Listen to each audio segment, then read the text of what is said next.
The angel of the Lord. Rashi says in his introduction to Zechariah chapter 1, the prophecy of Zechariah is extremely enigmatic because it contains visions resembling a dream that requires an interpretation. We cannot ascertain the truth of its interpretation until the teacher of righteousness comes. Nonetheless, I will put my heart to recounseling the verses one by one, according to the interpretations that resemble it, and follow the interpretation of Jonathan. This is God's test for the Jewish people, in particular the Jewish leaders. God's test of who the descendant of David is. The man described in Isaiah 53, the teacher of righteousness. That's who Rashi, known as one of the first rabbis to say that Isaiah 53 described the people, the Jewish people, as the patriarch Israel. Then here he is in Zechariah saying, we got to have to know the truth of at least chapter 1 of Zechariah, to know its truth, because we can't do it. And no Jewish man, religious, academic, commentator, or otherwise, has ever had the answer to this. And yet this video is going to give it to you. Why? I'm a teacher of righteousness. This is Zechariah chapter 1, verses 7 through 12. That's the preamble that Rashi leads into before he starts his commentary. And this is in midrash form. That's where I take parts of a verse and interpret each in individual segments. Verse 7. On the 24th day of the 11th month of the second year of Vicarious, the month of Shabbat, this word of the Lord came to the prophet Zechariah, son of Berechiah, son of Edo. This word of the Lord. This verse continues with, in the night I had a vision, which is not a word of the Lord. The word of the Lord coming to Zechariah means the messenger of the words of God has come to Zechariah, who is the angel of God's presence, and the word of the Lord. Literally, that's his name. He has alighted upon Zechariah to bring a vision from God. Not a word, a vision. Verse 8. In the night I had a vision. I saw a man mounted on a bay horse standing among the myrtles in the deep, and behind him were bay, sorrel, and white horses. In the night I had a vision. There's a man on a horse standing in the myrtles. He is later referred to as the angel of the Lord, standing in the myrtles. The angel of the Lord alights upon and enters men, and my name, Hashem, is in him and can speak through the man. Zechariah has an angel with him who is his guide in the vision. The deep is like a valley Zechariah is looking down on, filled with myrtle trees, and then an open area below that is where the bay, sorrel, and white horses are. Verse 9. I asked, what are those, my Lord? And the angel who talked with me answered, I will let you know what they are. What are those, my Lord? Zechariah is not talking to the angel. That's an angel. It's not my Lord. Who answered, but who never lets him know what they are. he is asking the man standing among the myrtles on a bay horse about the horses in the open area and calls him my Lord. Verse 10.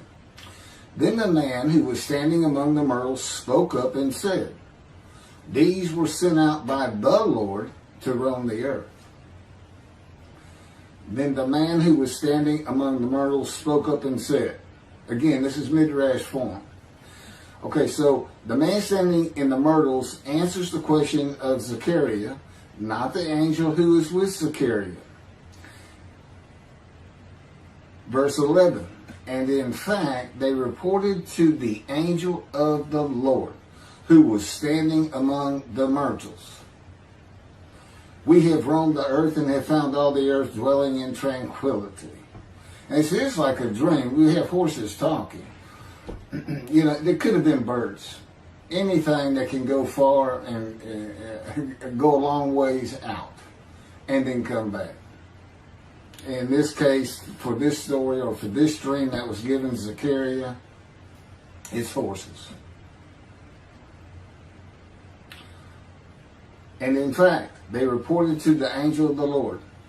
They who reported are the horses who have gone to and fro throughout the earth, and they spoke the report to the angel of the Lord, who was standing among the myrtles.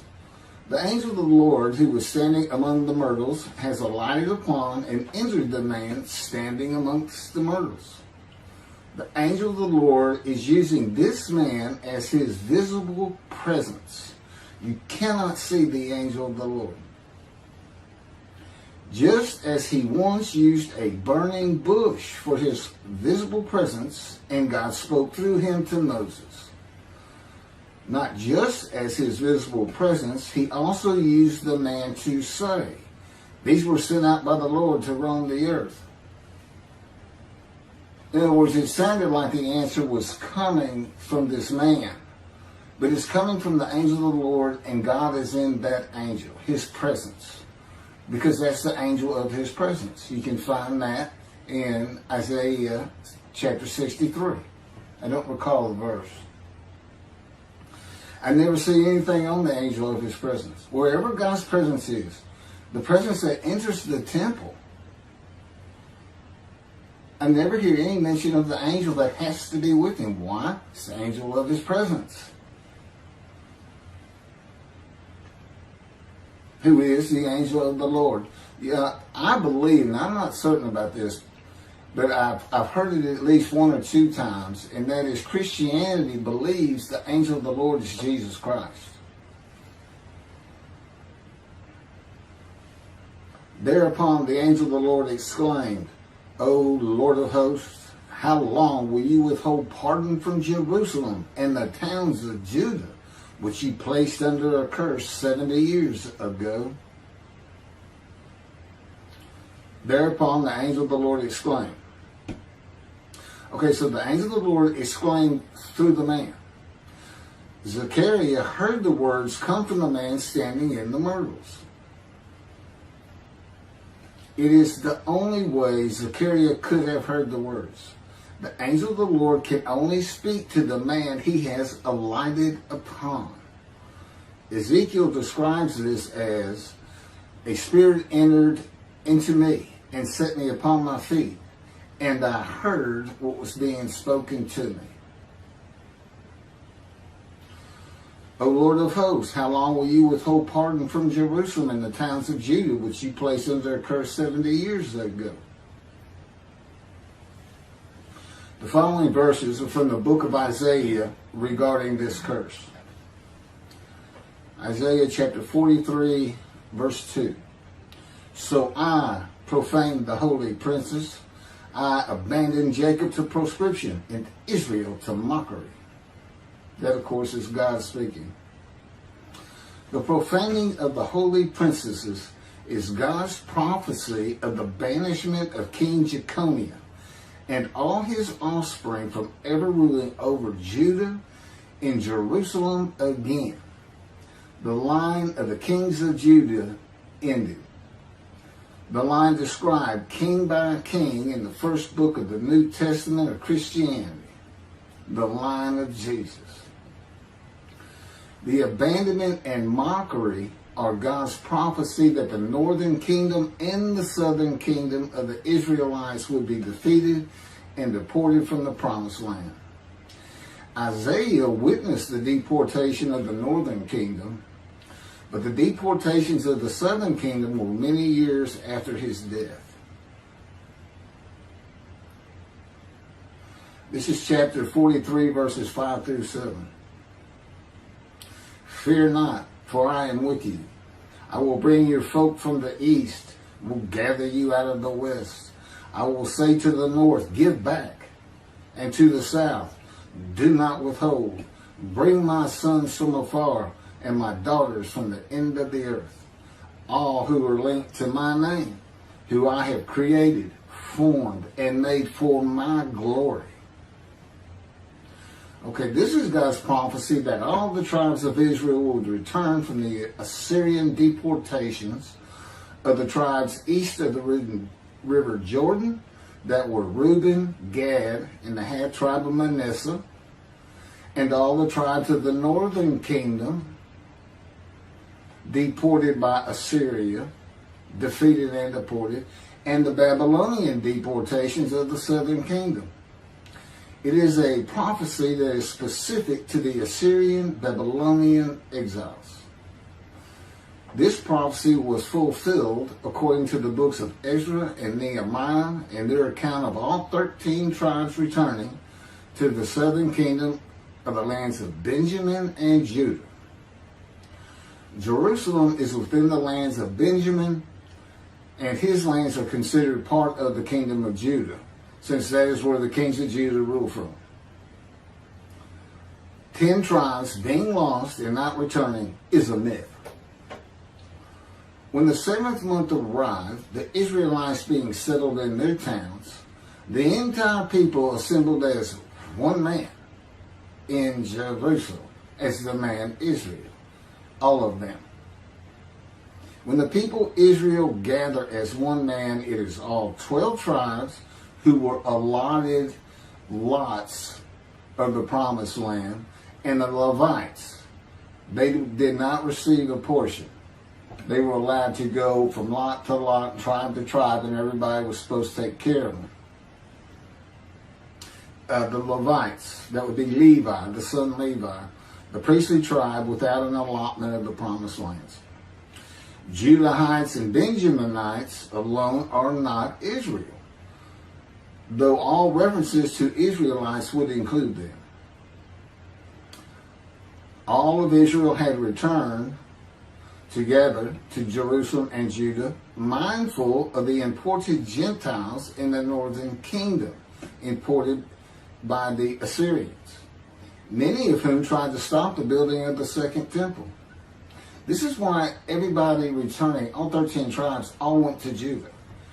The northern kingdom was occupied by Gentiles, I would assume Assyrians and Arabs.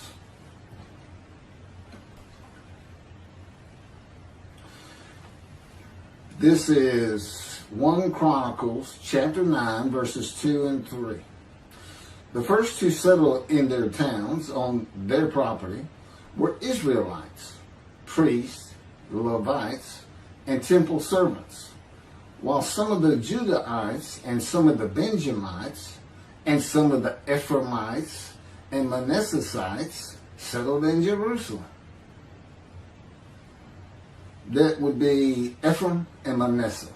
Manasseh was such a large tribe, it had to be broken in. It was broken in two. Half of it set up, their allotment was east of the river Jordan by about where Edom would be. And well, that was the tribe of Gad. Not Edom, Gilead, where the Tishbite, Elijah, the Gentile, was an inhabitant. Ramoth Gilead. Manassites, Ephraimites, and Judahites were the tribes with the largest allotment of the lands of Abraham, and Jerusalem is in the lands of the Benjamites. Those are who just got mentioned. The 3 largest lot owners. Okay, Benjamin, that's where Jerusalem is. He's important. And of course the priests, the Levites. So Ephraim and Manasseh were not lost tribes, as many believe from writings outside of the Bible. There never were lost tribes according to the Bible. Okay, so all 13 tribes returned and settled in new towns. The accounts of the deportations indicate there was not much left of the old towns. There is no account of how the new towns were settled, though it is unlikely it was based on prior ownership. The exile lasted too long for the deported owners to still be alive, and the tribes of the northern kingdom had to build new towns to live in. It also says the Levites settled in on their lands. So everybody had to pick and choose, and I'm sure the strong and wealthy got the best places, and again, many just settled in Jerusalem. Okay, this is Isaiah chapter 43, verse 14. Thus said the Lord, your Redeemer, the Holy One of Israel, for your sake I send to Babylon. I will bring down all her bars, and the Chaldeans shall raise their voice in lamentation. This is God's prophecy that Assyria would be conquered by the Babylonians, who were defeated by the Chaldeans. But they actually go back and forth and actually became somewhat intermingled, Chaldeans and Babylonians. And that he would raise up the Gentile anointed king Cyrus of Persia to conquer them, to clear the way for all the tribes to return. That's how he cleared the way to the desert or made rivers for them. Basically, he got Cyrus to release them. Chapter 43, verse 25. And I never hear anything about this. It is I who, for my own sake, wipe your transgressions away and remember your sins no more. Okay, this is God doing, and he says it's something new. I'm going to do something new for the Israelites. This story repeats with the new covenant that includes sin forgiveness of the Jewish people that arise with Elijah and the angel of the covenant after the exiles of the Roman dispersal return to the land of Israel in a time to come. That's from Jeremiah chapter 31. The Jewish people have returned from the Roman dispersal of them throughout the world, the diaspora, which means outside of the promised land, outside of Israel, to a land that lay desolate for more than 2,000 years until after the Holocaust, and they created the state of Israel in 1948. 70 years later, and that's funny too, because they talk about a curse of 70 years. That 70 years, I believe, just applies to the last of 3 deportations of Judah and the defeat by the Babylonians, because the northern kingdom had been defeated and deported long before that, and the first to be defeated and taken to the lands of Assyria was Gad, the half tribe of Manasseh, the lands east of the River Jordan. 70 years later, the land blooms again, and Jerusalem has been rebuilt as a great city, larger than it was in ancient times, according to God's words in Jeremiah 31. The time to come to deliver the new covenant with sin forgiveness is here. That's very important for the interpretation of at least chapter 1 of Zechariah. That means the angel of the covenant that you desire of Malachi 3 is on his way, followed by God and the messenger Elijah. And when God's third temple is built, he will return to it suddenly. This is the day of the Lord. That's Malachi chapter 3. Now, Zechariah is in Jerusalem, and the construction on the second temple is about to begin. Isaiah has written God's words of sin forgiveness, which would have removed the curse long before this, when they were returning, when the remnant of the 13 tribes was returning. And the angel of the Lord proclaims, O Lord of hosts, How long will you withhold pardon from Jerusalem and the towns of Judah, which you placed under a curse 70 years ago? Okay, this vision of Zechariah and the words of the angel of the Lord through the man standing in the myrtles regarding the curse 70 years ago is to make Zechariah think and try to understand why the angel of the Lord would say this. From his perspective, the curse was lifted. He was back in Jerusalem with all the tribes preparing to build the second temple. The vision is for Zechariah to find out how and when the curse was lifted. And that's important today, because this is the day of the Lord. The new covenant is here, and every single Jew throughout the world is forgiven of their sins right now. And that message has been given to me to be delivered. And it's not getting out there. It's just not getting out there, and that's what happened here. Because if you read Ezra and Nehemiah, it's clear they had no idea that their slates had been cleaned. And sin and continue. You know, once you know that God has just said, okay, I'm not going to remember any of that. Let's all start fresh. I'm here with the covenant of friendship. Let's everybody start being observant Jews. Okay? Which would include going to Yom Kippur. Having a slate clean does not mean you have a lifetime now of sin forgiveness. The books of Ezra and Nehemiah reveal, this is how God had me write it down. This is from the book, Isaiah 53, in the day of the Lord, that was dictated to me. The books of Ezra and Nehemiah reveal that the 13 tribes did not know they had been forgiven. Right. We had to wait for the teacher of righteousness to know. And this is another thing I never see in this Messianic era that is taught, that is coming, is that God is with the descendant of David as he was with Moses. I mean, just right there with him.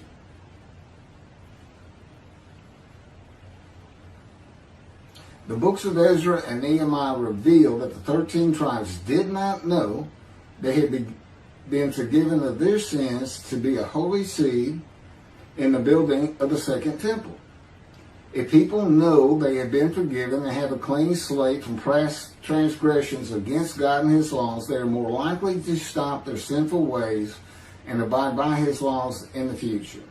The scroll of Isaiah needs to be found and interpreted by Zechariah and the religious leaders so they will know of God's forgiveness of their sins. God will be returning before the temple is built. That will be the third temple, to test the devotion of his righteous servant and make him suitable for his purpose, which might prosper. That includes the building of the third temple. This would begin when his spirit alights upon the anointed one, Mashiach. His presence with his righteous servant will be necessary for the temple to be rebuilt. Islam will not freely hand over their third most holy site to Israel and abandon the Dome of the Rock Mosque, a mosque that sits on the Temple Mount purchased by King David for God, the most holy site of the Jewish people. With God is the angel of his presence who is already on the way. You want me to skip that? Okay, this has been covered in other videos more than once.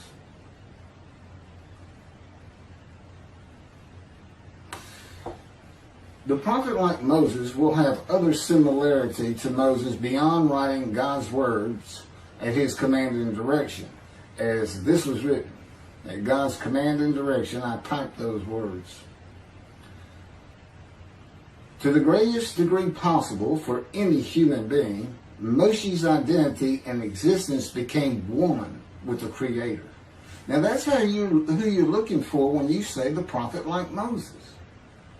It's not Joshua. I've heard that one, which is, it says right there on that page, there's never been another prophet like Moses. Well, his attendant Joshua standing right there, if that's... Anyway. Moshe's identity and existence became one with the Creator. I don't think you can say that of Joshua. I don't think you can say that of any man until the Spirit of God alights upon him in chapter 11 of Isaiah. He surrendered himself to God to the extent that our sages say the Shekinah, divine presence, which is the angel of his presence, who is the Holy Spirit. He's an angel, and his body is not human form with wings. His body is the Spirit of God. Wherever God is, his Spirit is. Wherever his presence is, the angel of his presence is. They're always together. So when they alight upon a man and say, okay, we have tasks for you, that man immediately becomes a man in divine beings. And that's the Shekinah. That's the Spirit of God and the presence of God entering into the temple, which would include the angel of his presence. The Shekinah spoke through Moshe's throat. As I have mentioned, God can speak through me. You're only going to know it, just like with the man standing in the myrtles, by the words that are spoken. Okay? Because it's my voice. But it's not me. You know, I can tell the difference. You can't, other than those would be how God would state it. And you can, if you watch closely, you can see it happen in all these videos. I mean, for the most part. Where God just, you know, he just throws out a sentence or two. And I just keep going, you know. I let him get done, and I just pick up from there. We've been working on this for over 13 years. That's from the Zohar, Volume 3, page 232A. And then it says, i.e., he was God's veritable mouthpiece on this earth. That's from the Sefer Hashikos 5749, Volume 1, page 290, and a footnote. The prophet, like Moses, will also have the answer to these questions. Quote, the great Jewish philosophers try to understand the question of how Moses heard God literally, some insisting that God spoke actual words and Moses heard them with his ears, while others suggest that God's speech was communicated silently to Moses' intellect and only uttered in sound by Moses himself. Maimonides, Rambam, even as he affirmed the communication between God and Moses as a fundamental Jewish belief, ultimately conceded the mysteriousness of that process. The entire Torah reached Moses from God in a manner which is figuratively described as speech, but no one has ever known how that took place except Moses himself, whom that speech reached. That's commentary on the Mishnah, Sanhedrin, chapter 1. Well, I have the answers, and I've been telling you the answers. God is in his Spirit. Spirit enters into you, because we find it in Ezekiel. There's where God tells you.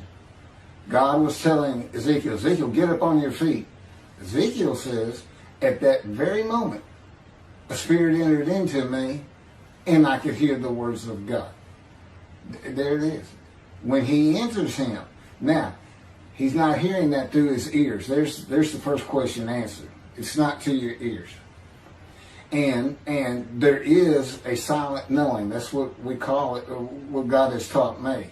Now, generally, I just hear words as though they came in through my ears and they're in my mind, as though my eyes and my ears had perceived. But he can put just knowledge into my mind without uttering a word. And it's kind of can be pointed out easiest with when he comes to a man, and like he came to Samuel, and Samuel just says, here I am. It's as though before he speaks to you, and this is what happened with me, he put in a knowledge in my mind that the God of creation was about to speak to me. And so when he did speak, it was as though he had always been there speaking to me. Not unlike how Adam would have felt.